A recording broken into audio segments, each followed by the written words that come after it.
ওভাবেই এবার ঘাড় ঘুরিয়ে ভদ্রলোকের দিকে তাকালো। ইশারায় তাকে কাছে ডাকলো। ভদ্রলোক ভয়ে ভয়ে এগিয়ে এলেন।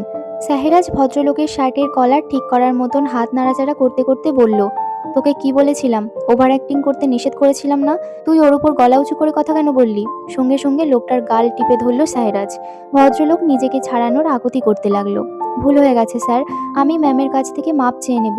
স্যার ছেড়ে দিন, দয়া করুন। সাহেরাজ ছেড়ে দিয়ে চুলগুলো শক্ত মুঠি করে ধরল ভদ্রলোকের। ভদ্রলোক ব্যথায় কোকিয়ে উঠল। শাহেরাজ কণ্ঠে তীব্র রাগ জেদ নিয়ে হুঙ্কার দিয়ে বললেন, তোর কলিজা দেখে আমি অবাক না হয়ে পারি না। আমি তোকে এনেছি যাতে তুই ওকে শান্তভাবে বুঝিয়ে বলিস, আর তুই ওর সাথে রাগ দেখিয়ে উঁচু গলায় কথা বলিস, তাও আবার আমার সামনে। বাহ বাহ বাহ! চুলের মুঠো আরো শক্ত করে ধরে শাহেরাজ। তুই এক্ষুনি গিয়ে ওর পায়ে পড়ে ক্ষমা চাইবি, কিন্তু খবরদার তোর নোংরা স্পর্শ যেন না লাগে তার শরীরে। তাহলে কুপিয়ে তোর মাংস কুকুরকে খাওয়াবো। যা এখন আমার চোখের সামনে থেকে চলে যা। এই বলে সে লোকটার চুলের মুষ্টি আলগা করে দেন। ছাড়া পেয়ে লোকটি এক ছুটে বেরিয়ে গেল। বেরিয়েই প্রথমে আনাইজাকে হন্যে হয়ে খুঁজে বের করে তার পায়ের কাছ থেকে দূরত্ব রেখে তড়িঘড়ি করে শুয়ে পড়ল সে। আনাইজা হকচকিয়ে গেল তার কাণ্ডে। আশেপাশে সকলের চক্ষু কোটর থেকে বের হয়ে আসার উপক্রম। সবাই অবাক হয়ে দেখল আর একে অপরের সঙ্গে কানাঘুষো করতে লাগলো। এত বড় একজন স্যার কেন আনাইজার পায়ে পড়ে এভাবে মাপ চাইছে? সকলে উৎসুক চাহনিতে তাদের দেখছে। স্যার উঠুন, কি হয়েছে? কি করছেন এসব? মানুষ দেখছে। দেখুক, তার আগে বলো তুমি আমাকে মাপ করেছো, না হলে আমি উঠবো না।